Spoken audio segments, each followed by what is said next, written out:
continuación mi compañero Leonor González Rodrigo y yo les platicaremos cómo fue la evolución de una sociedad rural a una sociedad urbana. Empezaremos al Porfiriato. Esta es una parte muy importante, ya que Porfirio Díaz fue como el que empezó a separar clases desde la clase media, clase baja y clase muy alta. Él siempre tenía la sensación o el privilegio de estar como que menospreciando a los campesinos, es decir que los campesinos no tenían valor alguno, que solamente tenían que promover para las tierras, y los dejaba sin estudio, los dejaba sufriendo de muchas cosas, desde doctores, desde comida, les daba cierta cantidad a veces para que ellos alimentaran a su gran cantidad de familia. Entonces es así como se empieza la pequeña discriminación, sobre todo de Porfirio Díaz hacia los campesinos. Pero también gracias a Porfirio Díaz se puede decir que tenemos lo que hoy estamos disfrutando. Es decir, que si Porfirio Díaz no hubiera metido como que los ferrocarriles, empezar a promover más. A continuación mi compañero Leonor González Rodrigo y yo les explicaremos un poquito más a fondo el cómo fue la evolución de una sociedad rural a una urbana. Empezaremos con los años aproximadamente de 1915 a 1920. ¿Por qué estos años? Se preguntará. Bueno, empezaremos debido al Porfiriato. ¿Por qué el Porfiriato? ¿Por qué? Porque el Porfiriato fue la base fundamental del por qué los campesinos emigraron a las pequeñas, grandes ciudades que se empezaban a formar aquí en México. Esto sucedía ya que el pueblo, el campesino, era muy reprimido, no tenía muchas oportunidades, no tenían, carecían de educación, carecían de salud, carecían de un alimento digno. ¿Por qué? Porque Porfirio Díaz, general y magnate como no lo pintan, no era bueno, simplemente tenía muy reprimido al pueblo. Sí hizo grandes cosas, pero por el campo, ¿qué hizo? Siempre tenía de esclavos a los campesinos, y esto hacía que los campesinos no se levantaran en armas por miedo de que si yo hago algo pueden venir y quitarme a mi propia hija. ¿Pero qué ocasionaba esto? Que incluso desde que la niña cumpliera 5 años, la niña ya tenía dueño. ¿Por qué? Simplemente por la razón de que no tenían para mantener a otra criatura, no tenían para darle un alimento digno. Siempre era que el campesino, que el señor trabajador de 40 años estuviera trabaje y trabaje haciendo faenas para mínimo conseguir 1 kilo o a veces hasta un cuartito de arroz. Entonces esto ocasionó, vaya, la emigración de un México a las grandes ciudades que se empezaban a formar, como Monterrey, como Guadalajara, las pequeñas semiciudades que eran en ese entonces unos magnates. Es decir, el pueblo empezaba a buscar nuevas oportunidades por lo mismo de que Porfirio Díaz nos tenía analfabetismo, carecían de gozos. Si nosotros ahora tenemos alimento a montones que comer, en ese entonces, ¿cuántos señores buscaban en las basuras para mantener a sus hijos? Y entonces nos ponemos a pensar, ¿no? O sea, ¿por qué empezaron las emigraciones? Por lo mismo, que no le daban oportunidad para crecer a otro mexicano. El que siempre le pone el pie a un mexicano es otro mexicano, por la misma razón de que no nos quiere ver triunfar, crecer o simplemente salir adelante. Entonces es ahí donde pensamos y decimos, bueno, si Porfirio Díaz hizo algo tan malo, ¿por qué el pueblo nunca se levantó en armas? Por el simple miedo más que nada. Entonces, después de que concluía el periodo de Porfirio Díaz, entrábamos con Lázaro Cárdenas. Es aquí donde a todo el mundo se le iluminan los ojos, porque Lázaro Cárdenas es un excelente presidente. A pesar de que empezaron a llegar las industrias, de que empezó a tener cierto apoyo del extranjero y empezaron a tener las construcciones, las máquinas, todo eso, Lázaro Cárdenas jamás se olvidó del pueblo, jamás tuvo que ir y a decir, oye, ¿qué te falta? ¿Qué esto? ¿Qué otro? Al contrario, Lázaro Cárdenas siempre estuvo al pendiente de todo, no dejó morir al pueblo, le dio privilegios. Por él tenemos lo que hoy se puede decir la ley agrícola.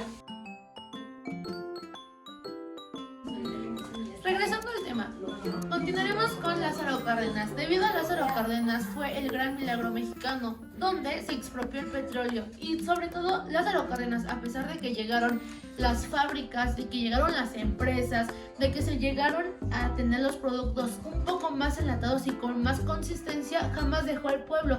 Esto hace que Lázaro Cárdenas, vaya, se haga un presidente increíble y de gran importancia en México. ¿Por qué? Porque no dejó morir al pueblo. A pesar de que llegaron las maquinarias, de que llegaron las fábricas, jamás dejó de ocupar al pueblo. ¿Por qué? Porque Lázaro Cárdenas tenía la mentalidad de que nunca debes de traicionar la mano que te da de comer, debido a que el pueblo siempre ayudó demasiado a Lázaro Cárdenas. Además de que gracias a él subió el peso mexicano, se le aumentaron 2 ceros y sobre todo no dejó morir al agricultor. Siempre le dio mucha prioridad al agricultor. ¿Por qué? Porque él amaba el campo, él tenía un amor incondicional a sus tierras y eso hace que en la historia de México Lázaro Cárdenas sea un presidente muy increíble, porque llegaron empresas, llegaron ofertas de decir, bueno, ya deja un poco atrás el campo, vente a lo nuevo.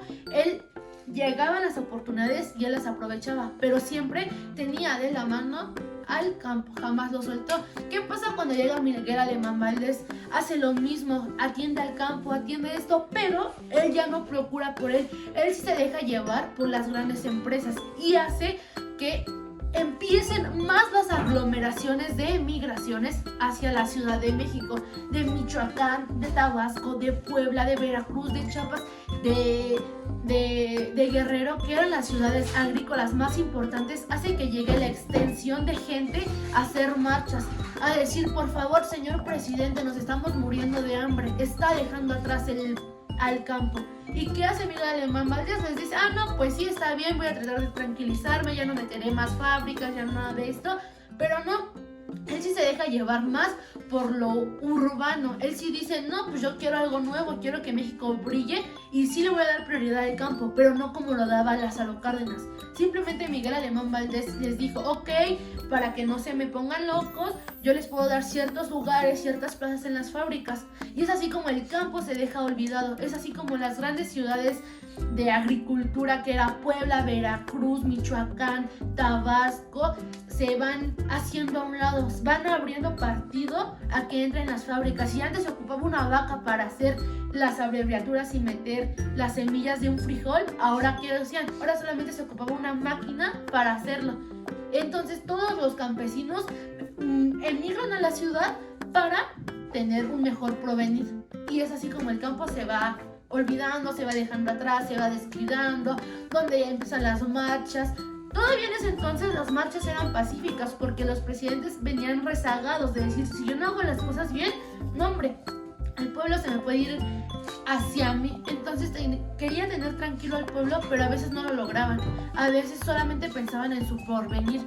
A veces solamente decían, bueno, si se viene más gente a trabajar aquí, va a haber más aglomeración y va a haber más dinero para México, pero nunca llegaron a pensar que también enriquecerían a otros países, como en este caso Estados Unidos. Siempre desde las grandes empresas que están plantadas aquí ahora siempre han sido debido a que Estados Unidos las metió y México, como burritos acarreados, fueron y hicieron caso, trabajaron, empezaron a hacer todo. Es aquí donde entra mi compañero Rodrigo y les explica más a fondo. Ahora abordaremos el tema de la urbanización, que empieza en 1980. Esto empieza entrando en nuestra ciudad, construyendo edificios de grandes prestigios, también haciendo casas más de 2 pisos y de 3. Además de que esto hace que debido a que entran los años 80, bueno, pues ¿qué hace el pueblo? El pueblo empieza a buscar más nuevas opciones, ¿no?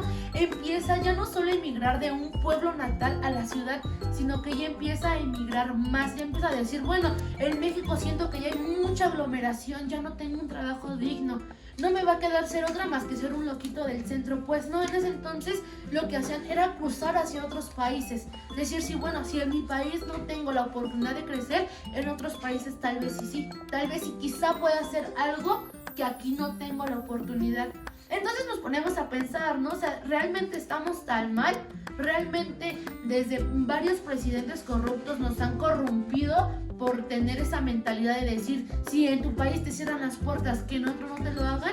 Entonces es aquí donde donde entra nuestra comunidad, ¿no? Decir, bueno, yo recuerdo cuando era una niña y veía todavía que había pequeños montecitos, pequeños cerros llenos de árboles, y ahora ¿qué hay? Simplemente hay fábricas, hay casas de más de 4 pisos que se están construyendo en los cerros. ¿Se imaginan la capacidad que tiene el mexicano para pensar de decir, bueno, voy a construir una casa de 4 pisos?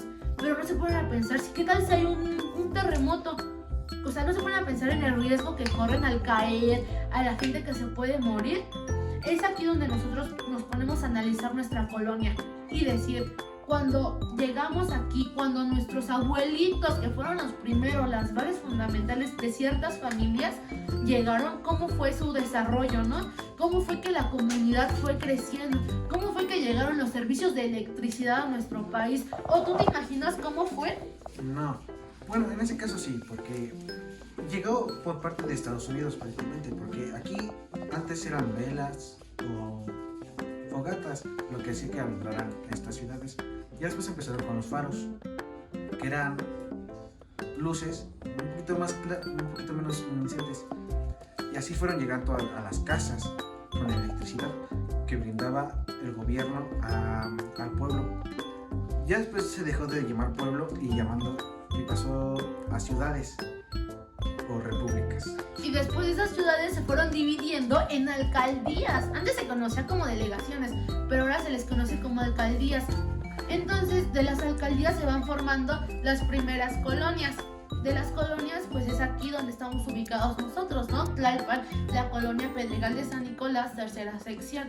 Es ahí donde nuestros abuelitos nos van relatando el cómo llegaron, el cómo ellos sí volvieron del campo, emigraron hacia acá a decir, bueno, entonces si yo venía del campo allá no trabajar más porque en el campo no tenía oportunidades, aquí sí, pero fue lo contrario, se volvió a repetir como el mismo patrón, porque para que nosotros y sus hijos y de los hijos tuvieran escuela, ellos tuvieron que hacer faenas, tenían que ir a lavar a cerros, tenían que ir a decir,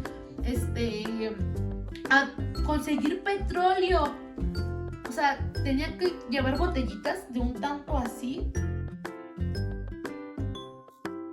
Como ya habíamos hablado, dejando a un lado el tema de los presidentes, nos enfocamos en los años de 1980, donde empezaría a ocurrir lo que sería el primer milagro mexicano, donde al peso se le aumenta y no tiene ninguna devaluación. Es decir, que empieza a haber más descuido en el campo que en la ciudad, ¿no? Puesto que en la ciudad ya están formándose las fábricas, las grandes empresas, se van implantando marcas que hasta la fecha no han tenido su valor, no han perdido su valor. Es ahí donde se empiezan las grandes emigraciones. Nos relatan, nos cuentan en lo personal cómo fue que del rural, o sea, todavía del campo, vinieron aquí las personas a volver a hacer faena con tal de que sus hijos tuvieran un lugar en donde estudiar. Y es ahí donde nos ponemos a pensar y decir, o sea, emigraron para tratar de salir del hoyo y volvieron a otro hoyo. Entonces es una ideología de decir, yo quería algo mejor, pero vine a construir otra vez a poner un tabique con tal de que mis hijos tuvieran un asiento ganado o asegurado en la escuela. Cuentan, en lo personal, a mí mi abuelita me cuenta cómo dice que ella llegó aquí a México, bueno, a la Ciudad de México en 1963 con varios de mis tíos. Son 9 tíos y uno ya falleció. Ella dice que para que mis tíos pudieran haber estudiado secundaria y primaria tuvieron que hacer faena, o sea, eran montes y tuvieron que hacer faena, abrir las milpas, escarbar, sacar piedras, sacar tierra con tal de que ellos tuvieran una educación, ¿no? Un lugar en la educación. Entonces, ya después de que ellos hacen faena, de que llegan a los terrenos donde todavía hay milpa, ellos van construyendo poco a poco. Entonces, ahí es donde ya se olvidan un poco del campo, dejan de vender petróleo, dejan de decir, ya no tengo que ir con mi botellita para que me vendan mínimo 10 mililitros de petróleo, sino ahora ya empezaría lo urbano, que es lo que dice Rodrigo, o sea, es lo que nos va a empezar a explicar de cómo fue que empezó el cimiento de una casita de adobe a una casa de ladrillo, loseta y pues un aplanado normal, ¿no? Lo urbano empezó en 1980, con la mayor parte de la población yéndose al urbano, de centros urbanos. El otro 20% se fue a lo rural, que fue al norte del país. En 1980, México ha sido un país desde que el 80% de la población reside en centros urbanos. Esto quiere decir que, o sea, refiriéndose a los centros urbanos, mi compañero Rodrigo dice que son a las grandes ciudades. Entonces, de los pueblitos trataban de emigrar a las grandes ciudades, que vendrían siendo Monterrey, Guadalajara, todo lo del norte. Todo lo del norte es lo que abarca los centros urbanos. Y el otro 20% abarca sobre todavía lo rural, que es al sur del país. Que vendría siendo Veracruz, Chiapas, Tabasco, donde es la mayor concentración de agricultura. Entonces, como al campo le dejaron de dar esa prioridad de decir, bueno, el campo va a ser nuestra semilla de donde nos vamos a aferrar, ellos emigraban a las grandes ciudades y hacían que buscaran nuevas oportunidades. Incluso desde ahí se empezó a formar como la emigración a Estados Unidos, ¿no? Y ya no encontraban esa fortaleza de decir, aquí me quedo, aquí puedo construir algo grande, sino que se mudaban a Estados Unidos. Ajá, a decir en grandes zonas, también en metropolitanas, viviendo más en el altiplano central y el bajío central. Esto también hace que pues muchos niños se quedaran sin estudios, se fueran analfabetas, incluso que empezaron a buscar otros caminos, ¿no? Pero eso ya sería un poco muy aparte. Y ya después de enfocarnos en lo central, que fue cómo fue la inmigración de todos los estados hacia una república pero muy puntual y todo eso, empezaremos de cómo se construyó nuestra colonia, Pedregal de San Nicolás, cuarta sección. Y ahí también incluimos que la mayor parte urbana residía de las costas y principalmente del norte, como lo habíamos dicho anteriormente. Regresando a lo de ya nuestra comunidad, nos relata y nos damos cuenta de cuando teníamos apenas, éramos unos chiquillos, unos huerquillos de pequeña edad, como había monte, o sea, nosotros nos subíamos a la azotea y había árboles, y ahorita no. Ahorita ¿qué está haciendo? Se está sobrepoblando mucho y hace que, o sea, gente inconsciente construya casas de más de 5 pisos arriba pues, destruyendo los árboles. O sea, no se ponen a pensar que qué tal si hay un terremoto o cosas así y para abajo. O sea, no, ellos ya están de encajosos agarrando más y más y más. Pero igual, es una enseñanza, ¿no? De decir, si ya tenemos algo, tal vez tratarnos de conformar y no quitarle más a la naturaleza. Pues también estamos dañando el medio ambiente. Nos estamos dañando principalmente a nosotros, prácticamente matándonos a nosotros mismos, porque ya no tenemos oxígeno, ya no tenemos más zonas rurales para pasear o para convivir. Y mis abuelitos, bueno, nuestros abuelitos nos relatan de pequeñas fracciones. Ellos cuentan que cuando llegaron aquí todo era también monte. Escaparon de una ciudad rural y migraron otra vez a una semi-ciudad rural que todavía no era muy poblada. Entonces dicen que todavía lavaban en los ríos. En el río del Ojito de la Magdalena Contreras, el agua, nos cuentan que el agua es pura, blanca, cristalina. Pero ¿qué pasa ahora? No, pues ya hay contaminación. Incluso mandaron a secar los ríos. Y dicen que para que ellos tuvieran derecho a escuela, mis tíos y sus tíos tenían que hacer faenas. O sea, imagínense, ¿no? Salieron del campo, pues decir, no, bueno, aquí ya no da para más, ya no da la milpa, ya no esto, nos están explotando, no estamos ganando lo que queremos. O también en esos casos era estudiar y trabajar. O sea, prácticamente tomaban labores para después estudiar y así contar con un estudio para un futuro. Lo que algunos tíos, como los míos, tuvieron ese problema. Bueno, no problema, más bien algo que les ayudó en un futuro, porque trabajaron y estudiaron. Entonces, es ahora, ¿no? Como un gozo que tenemos nosotros de decir, bueno, ahorita nosotros ya no estamos emigrando, puesto que ya tenemos algo fijo, algo que nuestros abuelos construyeron con sus propias manos, que ellos se partieron el lomo para tenernos un techo, algo bien, un techo que no fuera de lámina, sino que ya fuera de concreto con pintura y todo. Pero nosotros, ¿qué hacemos? Lo despreciamos y todo eso, y no nos ponemos a pensar de cómo fueron sus inicios, de cómo ellos llegaron, les vendían latitas de petróleo, y después de eso es donde entraría el cómo de vender latitas de petróleo. Les empezaron los primeros postes de luz. Ellos nos platican que en ciertas partes Ajá. de de esta colonia Se eran... ponía como un tablerito y en el tablerito se ponía un foquito y de ese foquito iban jalando luz y luz y luz y luz y cables. Entonces ahí se fue como que la conexión de cables, ¿no? Como que se empezó a hacer un nudo de pelo donde cable por aquí, cable por allá, y es ahí donde volvemos a entrar en de que ya no usaban lámparas de petróleo, sino que ya usaban la electricidad. Ya había algo fijo y todo eso.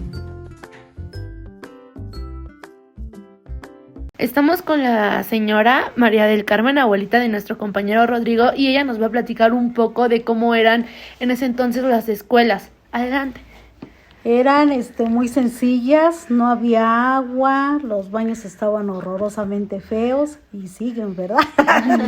Bueno, Sí. pero en ese entonces todavía no había tantos baños, ¿no? No, eran contados, Sí, con cubetitas. con cubetas le echábamos agua a los baños. Ajá. Bueno, incluso todavía les tocó como que a los niños hacer en los arbolitos, ¿no? Sí, ¿Cómo era aquí, bueno, en ese entonces, cómo era la comunidad aquí donde usted habita? pues no había nada de pavimentación, no había luz ni agua, se iban a traer del ojo de agua y se iba a lavar al río, ¿Y dónde se ubica el ojo de agüita? Bueno, el ojo de agua. como por la 13 hacia adentro. Sí, ¿no? Como está la cascada y decían Ajá. que era cierto de que el agua salía muy clarita, cristalina. Sí, el agua salía muy clara. De hecho, mis hermanos en aquel entonces iban a nadar ahí al río, ahí se bañaban. chapuzones, ¿no? Sí. Y cómo fue de que poco a poco se fue como llenando mucho aquí de gente. Bueno, al paso de los años fue llegando la gente aquí y ya fueron construyendo porque las casas eran muy humildes, ¿Cómo eran sus casas en ese entonces? de adobe, de piedras nada más encimadas, con láminas de cartón, no había luz. ¿Y cómo se alumbraban si no tenían luz? Con velas. ¿Con velas? Ajá, To- o quinqués. ¿Y con también los tarritos de petróleo? Pues con los quinqués tienen petróleo. ¿Y cómo Ajá. cocinaban? Con leña o con carbón al paso del tiempo. Y al paso de los años fue con estufa de petróleo. De petróleo. ¿Y cuando lavaban, dónde se iban a lavar su ropa? Al río. Con las piedras esas, ¿no? Así Ajá, como, hincadas en el río. Ajá. Y, sí. que, por ejemplo, todavía le tocó moler a usted nixtamal y todo eso, para hacer Sí. tamalitos. Ah. ¿Y cómo era la relación que había o que usted notaba entre sus padres o la gente de afuera? ¿Cómo era la relación que una mujer tenía que mostrar su postura? Tenía que ser sumisa porque cuidado y levantaran la voz o la mirada porque ya las golpeaban y se dedicaban más que nada a las señoras amas de casa y los hombres trabajaban porque eran muy machistas. Y por ejemplo, ¿y qué les pegaban a las señoras? Sí, les pegaban y cuidado y les contestaran, porque les daban. Bueno, y ahorita, después de casi 50 años, ¿cómo usted ha visto los cambios aquí en su comunidad? Pues ya está mejor, ya hay agua potable, ya hay luz, hay transporte, cosa que antes no había. ¿Y con qué se transportaban? Caminando. Caminando. Sí, porque tenía uno que caminar mucho porque no había transporte y ahorita ya hay. Y, por ejemplo, si se llegaban a enfermar, ¿con qué se curaban? ¿Iban al doctor o no había ni doctores? Pues teníamos que ir, pero muy lejos de aquí, al hospital, porque antes no había ni centros de salud y los pocos que habían estaban muy lejos. Y, por ejemplo, si usted le dolía la panza, ¿le hacían té de hierbitas? Pues con un té o caseros. Siempre Ajá. remedios caseros, Sí, ¿no? remedios caseros. Y por decir también ahora de que en estas fechas ya hay como que cierta comida, ¿no? Que las carnes, el pescado, antes ¿cómo se alimentaban? ¿Cómo le tocó a usted Pues alimentarse? con frijoles, arroz, verduras, porque pues no alcanzaba para otra cosa. Para el pollito no alcanzaba. Ujú.